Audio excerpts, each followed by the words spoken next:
Estamos começando mais um episódio do Pod LS, podcast da longevidade saudável, e a nossa convidada de hoje é a doutora Martina Catatini, ela que é pediatra, alergista e imunologista, atua com a medicina integrativa, já tem um tempinho, né, doutora? Eu vou deixar que a doutora se apresente um pouquinho. Pois é, meu nome é Martina, eu trabalho já com a parte funcional, integrativa, pelo menos 10 anos, dentro de uma especialidade que não é a especialidade mais clássica para longevidade de uma forma geral, que é a pediatria, mas eu sou alergista, imunologista, e depois da minha formação, o que aconteceu foi que eu percebi que a maior demanda dos meus pacientes não eram só sobre o tratamento, mas sim sobre como prevenir que aquilo acontecesse novamente. Então eu atendo crianças, né, e aí as mães perguntavam, olha, mas eu queria ter outro filho, será que vai acontecer a mesma coisa? Como é que funciona isso, né? E aí eu comecei a estudar mais sobre os primeiros 1000 dias, eu não sei se você sabe o que significa, mas os primeiros 1000 dias é uma fase da nossa vida em que pequenas mudanças podem fazer com que hajam grandes mudanças, inclusive em relação à prevenção do desenvolvimento de saúde, em relação à prevenção em relação ao desenvolvimento de doenças. Então, essa é uma fase que vai, né, da gestação, que são os 9 meses, né, 270 dias, mais os 2 primeiros anos de vida. E eu comecei a estudar muito sobre esse tema e tentar entender o que eu poderia fazer para ajudar a reduzir. E quando eu comecei a estudar isso, eu comecei a entender que, na verdade, eu não conseguiria só ajudar a prevenir, mas também eu conseguiria ajudar naquelas crianças que já tinham a doença, por exemplo, com a suplementação de vitaminas, com a modulação da microbiota intestinal, com a reorganização da rotina, a questão do estilo de vida, do hábito saudável, orientar um simples dormir no horário certo, que antes eu orientava como uma pediatra, tipo, tem que dormir cedo.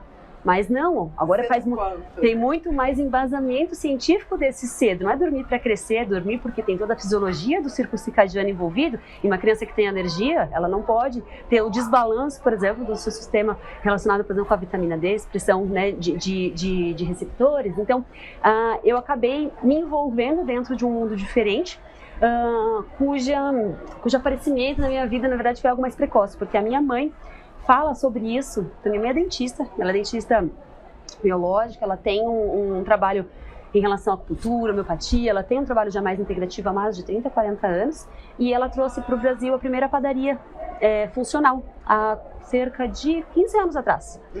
Então foi aí que eu comecei a aprender, a entender que a alimentação fazia diferença. E hoje, as coisas que eu mais me apaixono em relação à longevidade é que o pediatra tem a capacidade de verdade, prevenir o aparecimento de doenças. Diferente de um adulto, né, que quando ele é atendido por um clínico geral, geralmente ele já vem com muitas coisas estabelecidas, muitos fatores de risco já desde a sua infância. E a gente não. A gente pega uma criança que acabou de nascer e tem a chance de garantir para ela, ou pelo menos chegar o mais próximo da saúde. Porque na realidade vai refletir até em mais de uma geração, né? Porque essa criança vai crescer, vai se tornar adulto, vai ter filhos. Exatamente. Na verdade, a gente vê que é um ciclo, né? Então, quando a gente fala de cuidar da criança, inclusive isso foi um baque, não, vou cuidar da criança não vai ter mais nada. E mais ou menos, porque a vida dela não começou ali, né? A vida começou na gestação. Por isso que eu falei que eu fui estudar esses primeiros 1000 dias. Porque não adianta nada eu fazer tudo perfeito se essa mãe durante a gestação já não fez. Porque sim, faz diferença o que acontece desde o momento da concepção e até mais, né? Antes disso, que é o que a gente chama de 1100 dias de vida hoje. Que são os 3 meses antes de engravidar. Que já faz diferença, o cuidado que essa mãe tem com o seu corpo, né, com o seu preparo físico, com o seu ritmo circadiano, se ela é sedentária, se ela tem uma vida ativa, se ela tem uma nutrição adequada, né, como é que ela está em relação ao estresse, ao trabalho. Isso já reflete desde a implantação daquele embriãozinho naquele útero, para depois que é diagnosticado, né, uma gestação, aí sim a gente fazer toda a intervenção da gestação. Então, de fato, ele é um ciclo, mas o momento mais gratificante, eu diria assim, né, e que a gente vê realmente muitos efeitos positivos é a infância. E a gente vê, na verdade, é uma tristeza, tá? O que a gente vê na realidade de hoje é que os números das doenças na infância estão aumentando muito. Então, cada vez a gente vê mais crianças graves, crianças com mais doenças, cada vez mais precoce.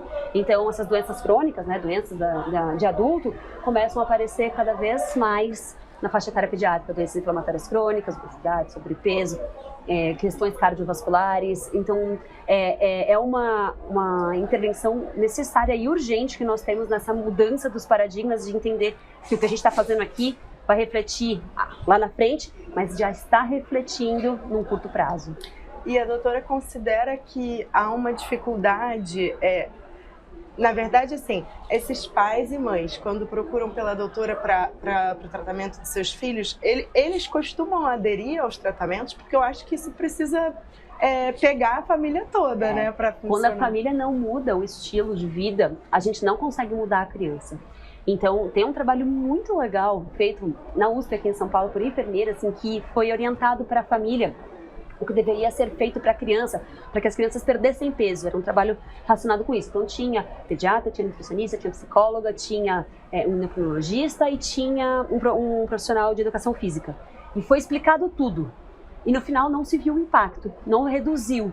Então, por que não reduziu? Né? Aí eles começaram a tentar entender um pouco mais esse estudo e eles viram que, na verdade, não reduziu de uma forma global. Mas as famílias que aderiram como um todo aos cuidados tiveram um efeito positivo na redução do IMC das crianças. Ou seja, a gente tem um papel, na verdade, que não é só de cuidar da criança. Na verdade, isso vale para tudo na pediatria, né? Então, na pediatria, você não consegue olhar só para a criança. Você tem que entender o contexto familiar para conseguir fazer uma orientação legal. Mas para a parte de alimentação e nutrição, é fundamental que a família mude. Então, na minha prática, eu tenho um público um pouco enviesado, porque já me procuram pensando e sabendo que eu gosto de cuidar disso, então... Para fazer de todo mundo. São pessoas que já são preocupadas com alimentação, que já são preocupadas com o estilo de vida, mas de uma forma geral, né, quando eu comecei a atender, era muito difícil, porque eu preciso mudar tudo na família. A doutora relatou de início, quando foi buscar pelo modelo, achei interessante porque eu tenho um filho que hoje tem 10 anos e quando eu não tenho ideia de ter outro filho nesse momento, mas quando eu pensei nessa possibilidade, eu também pensei que eu teria que corrigir muitas coisas que eu fiz errado na primeira gravidez, né? Então, assim, eu buscaria previamente, né, um pediatra, um acompanhamento ginecológico, tudo para poder engravidar de uma pessoas que maneira. Já pensem dessa forma, isso, né, na então, prevenção. As crianças ensinam pra gente, né, na verdade. Doutor, olha, a gente está fazendo uma brincadeira que é do hormônio queridinho. Se a doutora tiver um hormônio, né, para contar um pouquinho dele pra gente. Eu pensei, na verdade, nessa pergunta, e como nós, na pediatria, a gente não usa, né, hormônios, me veio uma coisa na cabeça, na verdade, que é o principal hormônio das vitaminas, que é o hormônio D. Então, considerando aí o que a gente usa mais na pediatria, a vitamina D, hoje em dia já é considerada um hormônio, ela tem função em praticamente todas as células do nosso organismo, né? Então, se a gente vai avaliar a presença de receptores, a gente encontra receptor no cérebro, no sistema imunológico, dentro da parte cardiovascular, dentro do nosso sistema reprodutor. Então, ela é um hormônio porque ela vai atuar dentro de todos os nossos, dentro de todas as nossas células, órgãos e sistemas. E o que a gente vê é que existe uma grande deficiência, né, existe uma grande deficiência de vitamina D na população.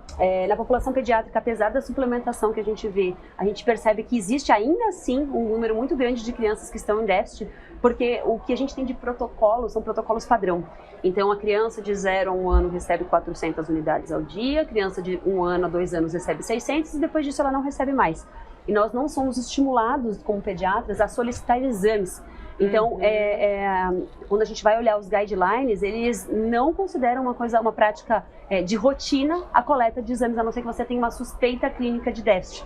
Então, ninguém pede, então ninguém vê. E quando a gente pede, e você vai olhar os guidelines das principais sociedades, você vai ver que existe uma recomendação que varia um pouco de 20 a 30 nanogramas por ml em relação ao nível sérico adequado, mas esses níveis séricos, eles buscam muito doença. Então, a criança que tem uma vitamina D de 20 não apresenta a principal alteração, que é o raquitismo, né, que é uma alteração do metabolismo ósseo. E por conta de não ter isso, tá tudo certo.